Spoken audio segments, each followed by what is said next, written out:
When I was set in my ways as far as growing up in an evangelical fundamental frame of reference, very Calvinistic, I needed someone like Gibran to help me think wider.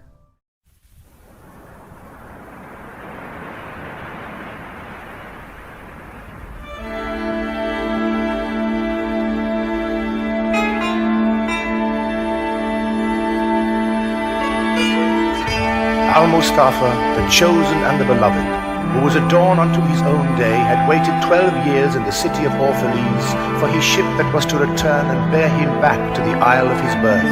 And in the 12th year, on the 7th day of Elul, the month of reaping, he climbed the hill without the city walls and looked seaward, and he beheld his ship coming with the mist. Then the gates of his heart were flung open, and his joy flew far over the sea. And he closed his eyes and prayed in the silences of his soul. But as he descended the hill, a sadness came upon him, and he thought in his heart, how shall I go in peace and without sorrow? Nay, not without a wound in the spirit shall I leave this city. Long were the days of pain I have spent within its walls, and long were the nights of aloneness. And who can depart from his pain and his aloneness without regret? Too many fragments of the spirit have I scattered in these streets, and too many are the children of my longing that walk naked among these hills, and I cannot withdraw from them without a burden and an ache. It is not a garment I cast off this day, but a skin that I tear with my own hands. Nor is it a thought I leave behind me, but a heart made sweet with hunger and with thirst. Yet I cannot tarry longer. The sea that calls all things unto her calls me, and I must embark. For to stay, though the hours burn in the night, is to freeze and crystallize and be bound in a mold. Fain would I take with me all that is here, but how shall I? A voice cannot carry the tongue and the lips that gave it wings. Alone must it seek the ether, and alone and without his nest shall the eagle fly across the sun. Now when he reached the foot of the hill, he turned again towards the sea, and he saw his ship approaching the harbor, and upon her prow the mariners, the men of his own land.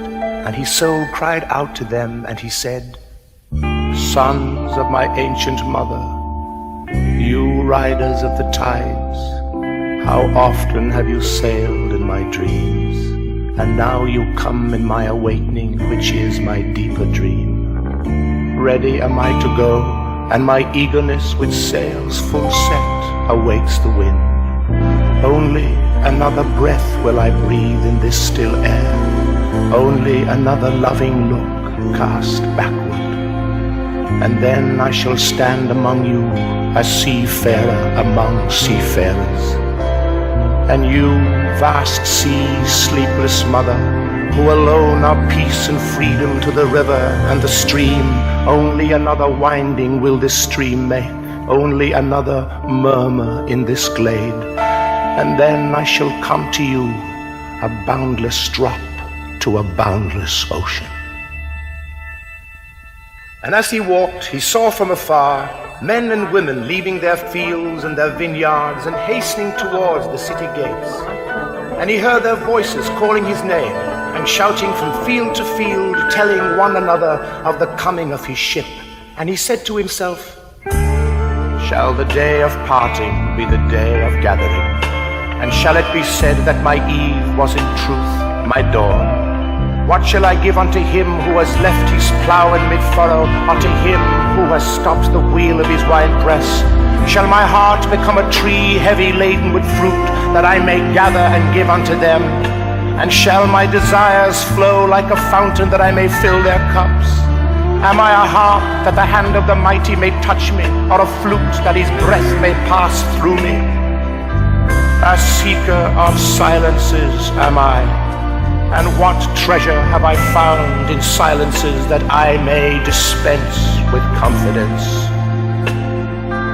If this is my day of harvest, in what fields have I sowed the seed, and in what unremembered seasons?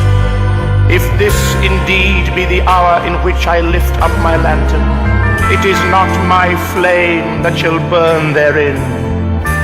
Empty and dark shall I raise my lantern, and the guardian of the night shall fill it with oil, and he shall light it also. These things he said in words, but much in his heart remained unsaid, for he himself could not speak his deeper secret. And when he entered into the city, all the people came to meet him, and they were crying out to him as with one voice. And the elders of the city stood forth and said, Go not yet away from us. A noontide have you been in our twilight, and your youth has given us dreams to dream. No stranger are you among us, nor a guest, but our son and our dearly beloved. Suffer not yet our eyes to hunger for your face. And the priest and the priestesses said unto him, Let not the waves of the sea separate us now, and the years you have spent in our midst become a memory. You have walked among us a spirit, and your shadow has been a light upon our faces. Much have we loved you, but speechless was our love, and with veils has it been veiled. Yet now it cries aloud unto you, and would stand revealed before you. And ever has it been that love knows not its own depth until the hour of separation. And others came also and entreated him, but he answered them not. He only bent his head, and those who stood near saw his tears falling upon his breast. And he and the people proceeded towards the great square before the temple. And there came out of the sanctuary a woman whose name was Almitra, and she was a seeress. And he looked upon her with exceeding tenderness, for it was she who had first sought and believed in him when he had been but a day in their city. And she hailed him, saying, Prophet of God, in quest of the uttermost, long have you searched the distances for your ship, and now your ship has come, and you must needs go. Deep is your longing for the land of your memories, and the dwelling place of your greater desires, and our love would not bind you, nor our needs hold you. Yet this we ask ere you leave us, that you speak to us and give us of your truth, and we will give it unto our children, and they unto their children, and it shall not perish. In your aloneness you have watched with our days, and in your wakefulness you have listened to the weeping and the laughter in our sleep.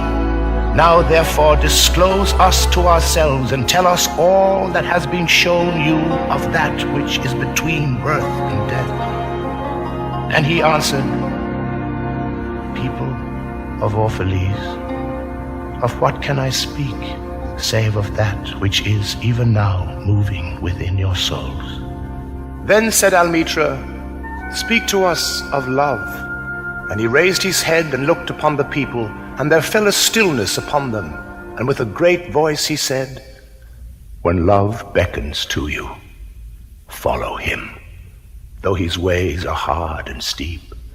And when his wings enfold you, yield to him, though the sword hidden among his pinions may wound you. And when he speaks to you, believe in him, though his voice may shatter your dreams as the north wind lays waste the garden. For even as love crowns you, so shall he crucify you. Even as he is for your growth, so is he for your pruning.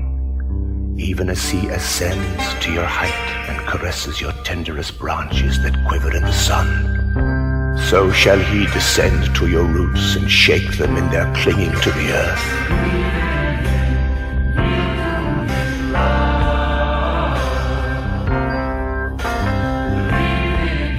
Like sheaves of corn, he gathers you unto himself. He threshes you to make you naked. He sifts you to free you from your husk. He grinds you to whiteness. He kneads you until you are pliant. And then he assigns you to his sacred fire, that you may become sacred bread for God's sacred feast. All these things shall love do unto you, that you may know the secrets of your heart. and in that knowledge become a fragment of life's heart. But if in your fear you would seek only love's peace and love's pleasure, then it is better for you that you cover your nakedness and pass out of love's threshing floor into the seasonless world where you shall laugh, but not all of your laughter, and weep, but not all of your tears.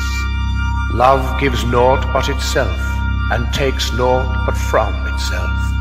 Love possesses not, nor would it be possessed, for love is sufficient unto love. When you love, you should not say, God is in my heart, but rather, I am in the heart of God. And think not you can direct the course of love, for love, if it finds you worthy, directs your course. Love has no other desire but to fulfill itself. But if you love and must needs have desires, let these be your desires. To melt and be like a running brook that sings its melody to the night. To know the pain of too much tenderness, to be wounded by your own understanding of love, and to bleed willingly and joyfully. To wake at dawn with a winged heart and give thanks for another day of loving. To rest at the noon hour and meditate love's ecstasy. To return home at eventide with gratitude. And then to sleep with a prayer for the beloved in your heart and a song of praise upon your lips.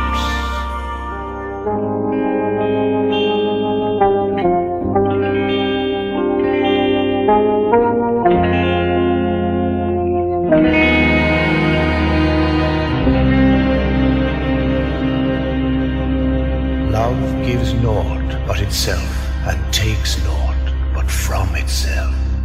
Love possesses not, nor would it be possessed, for love is sufficient unto love.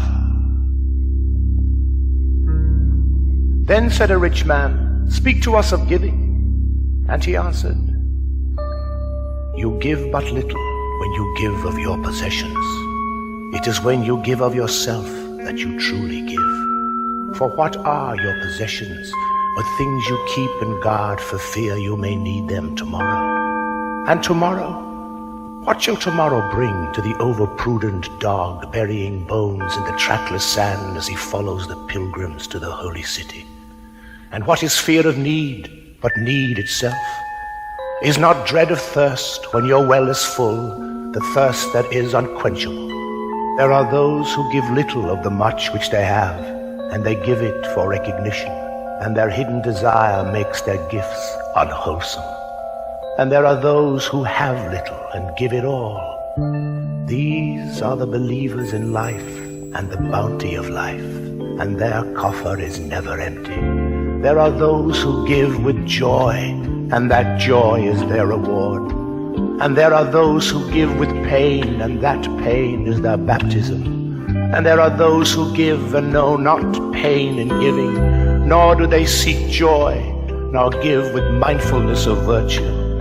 They give as in yonder valley the myrtle breathes its fragrance into space. Through the hands of such as these, God speaks, and from behind their eyes he smiles upon the earth. It is well to give when asked, but it is better to give unasked, through understanding. All you have shall someday be given.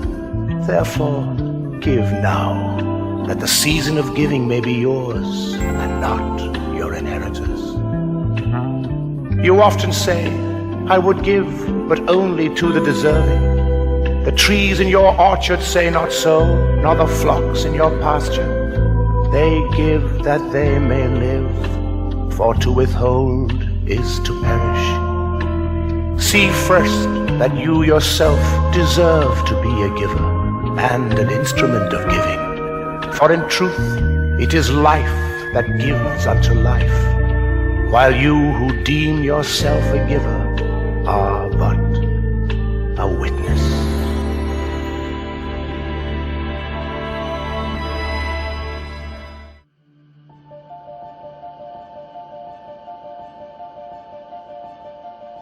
When I was set in my ways as far as growing up in an evangelical fundamental frame of reference, very Calvinistic, I needed someone like Gibran to help me think wider.